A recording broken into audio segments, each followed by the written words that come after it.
પાલનપુર ખાણ ખનીજ વિભાગની કડક કાર્યવાહીથી ભૂમાફિયાઓમાં ફફડાટ। જિલ્લાનું સૌથી મોટું રેતી ખનન કાંકરેજના અરણીવાડામાંથી ઝડપાયું। કાંકરેજના અરણીવાડા ગામની બનાસ નદીમાંથી 125 ડમ્પરો લગભગ 3.25 કરોડનો મુદ્દામાલ ઝડપી પાડી કાર્યવાહી કરાઈ। હકીકત મુજબ કોઈ બનાસ નદીમાં ગાડીઓ રેતીમાં ફસાઈ જતા ટ્રાફિક જામ થયો હતો। પછી ખાણ ખનીજ વિભાગને બગાસું ખાતા પતાસું મળ્યું હોય તેવા અનેક પ્રકારના સવાલો ઊભા થયા છે। બનાસકાંઠા જિલ્લાના કાંકરેજ તાલુકાના અરણીવાડા ગામે આવેલ બનાસ નદીના પટમાં રેતી ખનન કરતા તત્વો સામે પાલનપુર ખાણ ખનીજ વિભાગની ટીમે ઓચિંતી રેડ કરતા મોટી સંખ્યામાં ડમ્પરો પકડાયા। પાલનપુર, મહેસાણા, પાટણ, ગાંધીનગરની ટીમ બનાવી તમામ ગાડીઓ રોકવામાં આવી। રોયલ્ટી ભરેલ છે કે નહીં તે અંગે તપાસ કરવામાં આવી રહી છે, જેમાં કોઈ શંકાસ્પદ જણાશે તો દંડનીય કાર્યવાહી કરવામાં આવશે। તમામ પ્રકારની હકીકત મુજબ કોઈ ગાડીઓ રેતીમાં ફસાઈ જતા ટ્રાફિક જામ થઈ ગયો હતો। પછી ખાણ ખનીજ વિભાગને બગાસું ખાતા પતાસું મળ્યું હોય તેવા અનેક પ્રકારના સવાલો ઊભા થયા છે।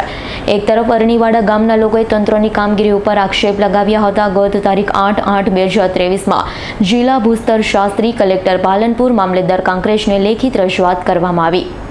હજુ સુધી કોઈ કાર્યવાહી કરવામાં આવી નથી। હવે રેતી ભરેલા ડમ્પરો નકળંગ ભગવાનના મંદિર પાસેથી પસાર થાય છે ત્યારે દિવાલ તોડી નાખી નુકસાન કર્યું, ત્યારે હવે જવાબદાર કોણ? જો કે ગોચર જમીનમાંથી નદીમાં જવાનો રસ્તો છે, કાયદેસર બંધાયેલ છે કે બિનકાયદેસર તે પણ એક સવાલ છે। કાંકરેજ મામલેદાર ભરતભાઈ દરજી સાથે વાત કરતા જણાવ્યું હતું આ અંગે તાલુકા વિકાસ અધિકારીની જવાબદારી આવે છે।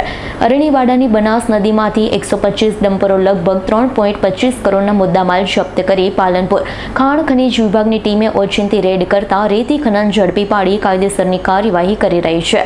ખાણ ખનીજ વિભાગના કમિશનર સુધીના અધિકારીઓ સહિત મોટી સંખ્યામાં પોલીસ બંદોબસ્ત ગોઠવી તમામ ગાડીઓને સલામત જગ્યાએ ખસેડવામાં તજવીજ હાથ ધરાઈ છે।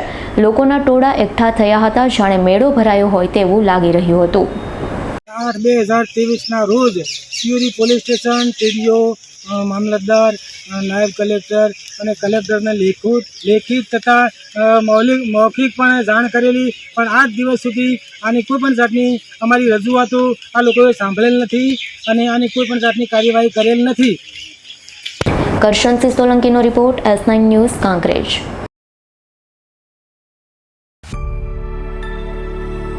અમારી તમામ માહિતીથી અપડેટ રહેવા માટે જોડાયેલા રહો S9 ન્યૂઝ સાથે।